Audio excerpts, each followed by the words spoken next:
Hello everybody, happy fall, and welcome to Oxford News This Week. I'm Terry Stiles. Jim's not with me right now at the desk, but don't worry, you'll see him later with sports and Behind the Lens. Coming up, the Oxford Township helps those in need, construction projects around the village, and in our last story, some positivity in action. All that and more, the Oxford News begins right now.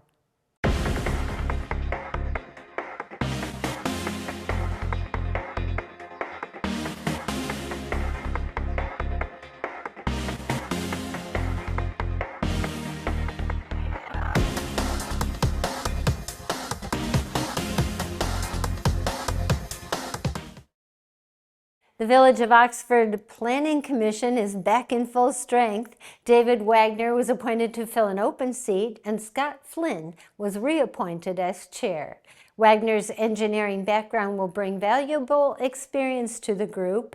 His term runs through 2026, while Flynn's continues through 2028. The Oxford Township Board of Trustees voted unanimously to donate $15,000 to Love Inc., North Oakland County.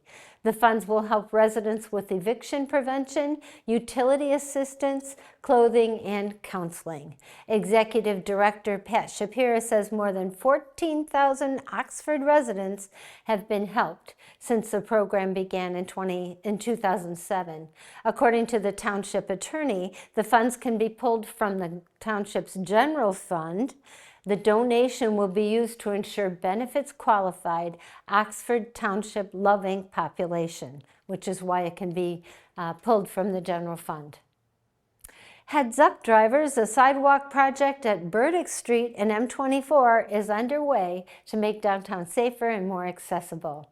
Expect lane shifts, narrow lanes, and detours for about 3 to 4 weeks.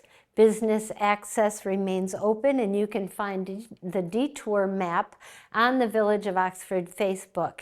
And also find some patience, because it's going to take a while. More construction news. Crews were wrapping it up on the new water main on Moyer Street, with paving to follow soon. Meanwhile, parts of Park Street will close for drainage improvements. Drivers may need to use Denison Street as an alternate route, and I hope that went good for everybody on Halloween. Parents, caregivers, mark your calendars for the Oxford Community Schools Parent Education Fair. The event offers workshops on topics like stress management, cyber safety, and supporting neurodivergent students. The year's keynote speaker is Judy Malinowski, and she will explore how phone and play-based learning impacts kids. Free childcare is available. Register online at the district's Facebook page. And in our last story, it's time for the 7th annual Little Friendsgiving Food Drive. Oxford 5th grader Hazel Nicosia and her sister Alice are collecting food donations for Lighthouse in Pontiac. Their goal is 3 tons of food to help families in need. Drop-off locations include the Orion Arts Center and Glitz Salon in Lake Orion and Clarkston.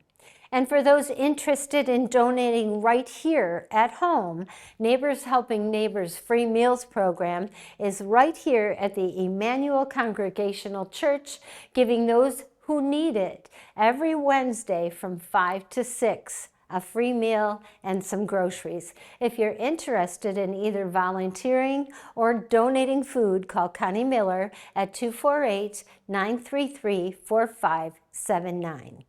Now, let's have a look behind the lens with Jim. Jim? Who can you turn to for news you can trust? Your local TV and radio broadcasters. You trust us to keep you safe during times of crisis and to deliver the weather, sports, and entertainment you rely on every day. We bring you the facts you need to make decisions that matter. And as misinformation floods social media, you can trust your local stations to deliver the truth. Text TV to 52886 and tell Congress you rely on your local stations for trusted news.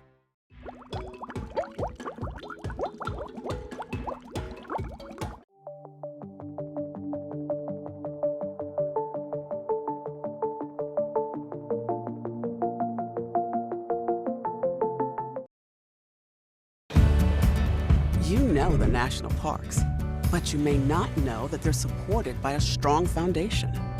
A foundation for the future. We are the National Park Foundation. And together with your support, we are building a bold future where national parks are vibrant, protected, and welcoming. Today, tomorrow, forever. Learn more at nationalparks.org/foundation.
Who can you turn to for news you can trust? Your local TV and radio broadcasters. You trust us to keep you safe during times of crisis and to deliver the weather, sports, and entertainment you rely on every day.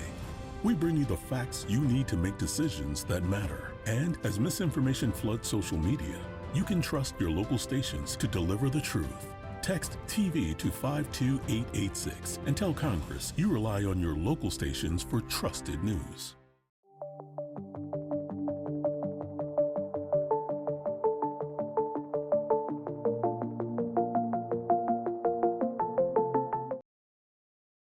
Welcome to this edition of Auto Talk. I'm Dave Kenny, and this story is taken from Automotive News. The 2026 Jeep Grand Cherokee marks the debut of Stellantis Hurricane 4 turbo engine using only 4 cylinders to give the SUV more power, torque, and fuel economy than the current Pentastar V6. It also has a 12.3-inch touchscreen in the center stack and a simplified trim lineup. The 2026 model of Jeep's top-selling nameplate, available in 2-row and 3-row configurations, is expected to reach dealerships around the new year. Pricing hasn't been announced yet. It's a key update for the brand, with the Grand Cherokee ranking 8th in U.S. sales among all utility vehicles this year. The Hurricane 4 engine stats surpassed the V6 with 324 horsepower and 332 pounds-feet of torque.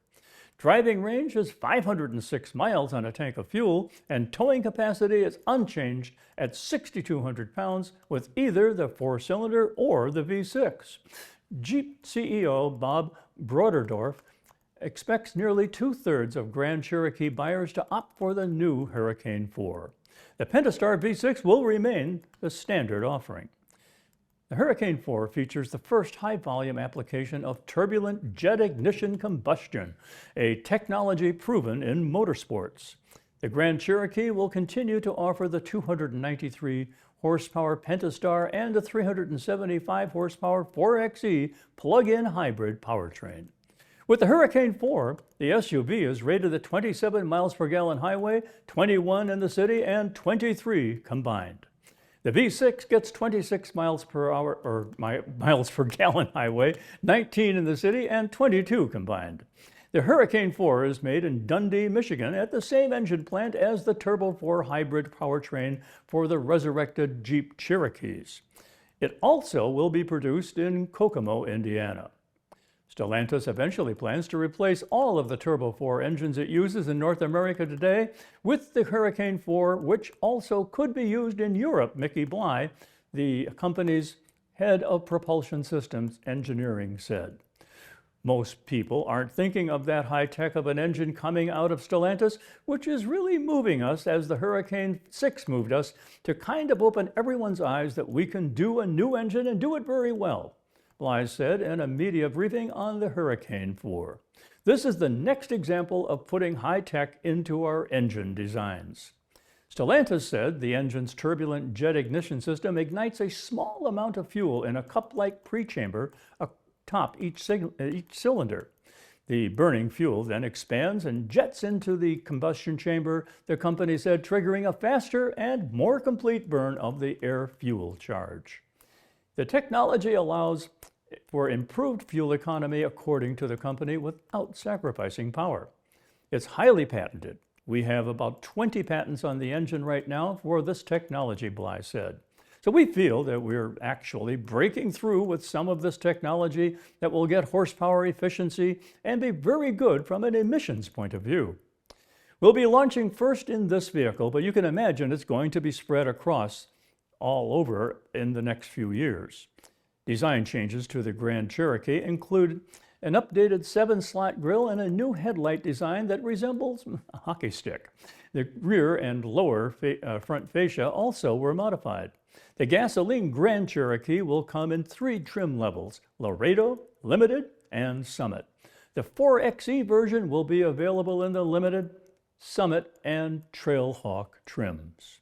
Well, that's it for this edition of Auto Talk. I'm Dave Kenny. Stay tuned to Oxford Community Television. Who can you turn to for news you can trust? Your local TV and radio broadcasters. You trust us to keep you safe during times of crisis and to deliver the weather, sports, and entertainment you rely on every day. We bring you the facts you need to make decisions that matter. And as misinformation floods social media, you can trust your local stations to deliver the truth. Text TV to 52886 and tell Congress you rely on your local stations for trusted news.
And welcome back to Oxford News This Week in our Behind the Lens segment involving an encounter with June Lockhart. We're going to call this experience Will and Timmy's Mom. It was a fascinating encounter back at Beaumont Royal Oak. June, who had acquaintances in Birmingham and often had stayed there when visiting, chose to sit at my table for lunch in the South Cafeteria at Beaumont Royal Oak. I was unsure why she picked my table. There were others available, but gladly she consented when she asked. I gladly consented when she asked to join me. We struck up a conversation. She had mentioned visiting a friend on the 5th floor. Throughout our chat, I had a persistent feeling that she was familiar, incredibly familiar, in fact, as if I knew her, but I couldn't quite place her face. After finishing my lunch, I wished her well and was on my way. Upon returning to my department, the CSR department at Beaumont Royal Oak, my coworkers informed me that June Lockhart had been spotted on campus, and that's when it clicked in. I had just sat next to and had lunch with the iconic actress known for playing the mother of Will Robinson in Lost in Space and Timmy in the series Lassie.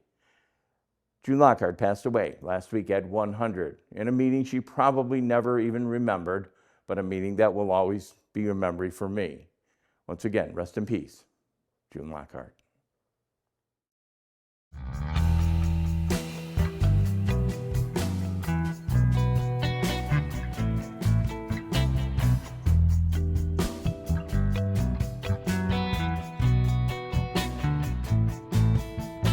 In today's digital world, it's hard to know who to trust. Your local TV and radio stations bring you the facts. Misinformation and deep fakes flood social media, but broadcasters deliver verified and accurate news. For news, emergency updates, sports, and entertainment, turn to your local stations. Text TV to 52886 and urge Congress to support the vital local journalism broadcasters provide.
For decades, I've taught you everything I know.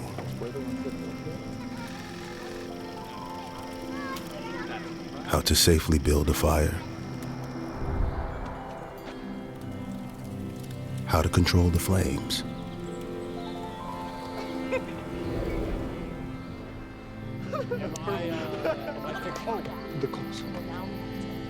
What to do with hot coals. How to secure your chains. There's no sparks.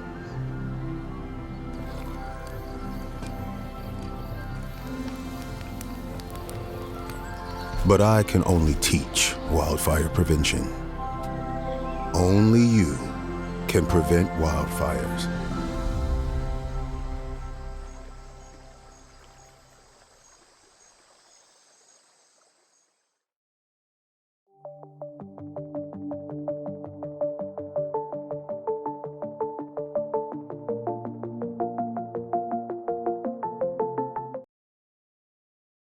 Hi, I'm Peyton Manning, and I'm partnering with the American Red Cross this year to tackle blood shortages. Giving blood's important because every 2 seconds, someone actually needs blood, and unfortunately, only like 3% of the U.S. population donates. So we have to step up to give and to make sure there's plenty of blood available for those in need. Visit redcrossblood.org to get in the game and make an appointment to give.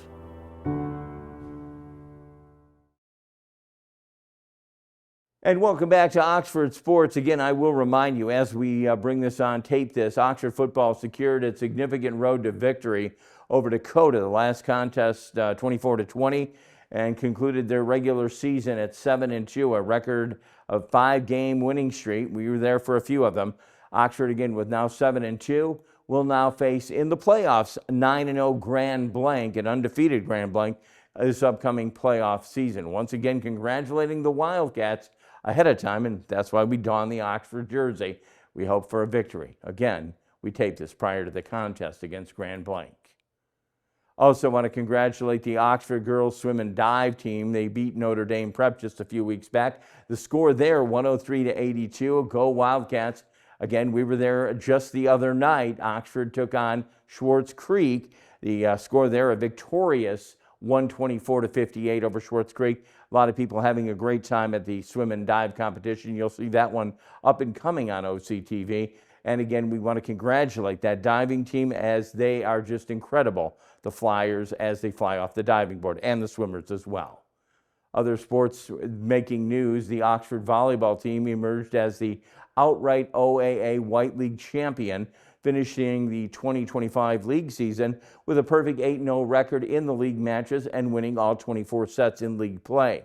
Congratulations to the Oxford volleyball team on their league championship. Again, go Wildcats. And one final note, former Oxford football player, now a coach, Coach Keenest, received the Flint Metro League Stripes Division Co-Coach of the Year award. Again, he was a former Oxford player, played here for many years. Now he's the coach of the Holly Broncos. We send a winning salute to one of Oxford's finest, now coaching others, Coach Keenest. That's going to wrap it up in sports. I know Terry will have the last story in this newscast. We know Dave Kenny will have something else. You're watching Oxford News this week, and again, we say to all athletes at the Oxford schools, go Wildcats.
In today's digital world, it's hard to know who to trust. Your local TV and radio stations bring you the facts. Misinformation and deep fakes flood social media, but broadcasters deliver verified and accurate news. For news, emergency updates, sports, and entertainment, turn to your local stations. Text TV to 52886 and urge Congress to support the vital local journalism broadcasters provide. Welcome to Science in the News. I'm Dave Kenny, and this story is taken from New Scientist. Coffee beans collected from the feces of civets have a unique chemistry that may explain why such beans are prized for their flavor. Asian palm civets are mongoose-like animals native to South and Southeast Asia. Civet coffee, also known as Kopi Luwak, is one of the world's most valuable and strangest luxury beverages. A kilogram of beans that have passed through the civet's digestive tract can be worth over $1,000. Kopi Luwak is produced primarily in Indonesia, the Philippines, and Vietnam, but it's also made on a smaller scale in other countries, including India and East Timor. However, animal welfare groups urge consumers to avoid the industry, accusing it of keeping thousands of civets caged in terrible conditions. To learn how coffee beans are transformed after passing through a civet, Palladi Alesh Sinu at Central University of Kerala in India and his colleagues collected coffee samples from 5 coffee-growing farms near Kodagu in the Western Ghats mountain range of India. Civets live wild on these farms, and none of the operations keep the animals caged. Workers routinely collect the beans from the scats and then add them to the harvest of tree-grown coffee beans. The places we worked have a harmonious interaction between planters and civets, says Sinu. We want to bring the facts about the chemical composition of the planter to the planters. The researchers collected nearly 70 civet scats containing coffee beans and also manually harvested beans from the plantation's Robusta coffee trees before running a suite of tests that looked for a key chemical components like fats and caffeine. Total fat was significantly higher in civet beans than those in the harvested beans from the trees, while caffeine, protein, and acid content were slightly lower. The lower acidity was likely due to the fermentation during digestion, the researchers say. The volatile organic compounds in the civet coffee also showed significant differences relative to regular coffee beans. Some of those components, which are routinely found in regular coffee beans, were either missing outright from the civet beans or present in only minimal quantities. The team suggests that the higher fat content in civet coffee may contribute to its unique aroma and flavor profile, and the lower level of proteins may result in decreased bitterness. CNews says caging civets to make Kopi Luwak is cruel, and the hope is that further work could help develop artificial fermentation processes that result in coffee with an identical chemical composition. We assume that the gut microbiome might help some way in the fermentation process, and CNews says.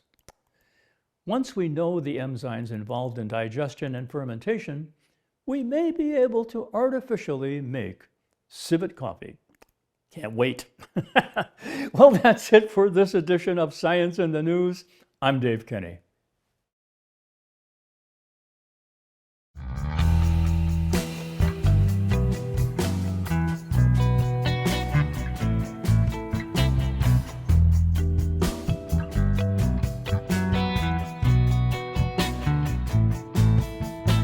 In today's digital world, it's hard to know who to trust. Your local TV and radio stations bring you the facts. Misinformation and deep fakes flood social media, but broadcasters deliver verified and accurate news. For news, emergency updates, sports, and entertainment, turn to your local stations. Text TV to 52886 and urge Congress to support the vital local journalism broadcasters provide. Hi, I'm Peyton Manning, and I'm partnering with the American Red Cross this year to tackle blood shortages. Giving blood's important because every 2 seconds, someone actually needs blood, and unfortunately, only like 3% of the U.S. population donates. So we have to step up to give and to make sure there's plenty of blood available for those in need. Visit redcrossblood.org to get in the game and make an appointment to give.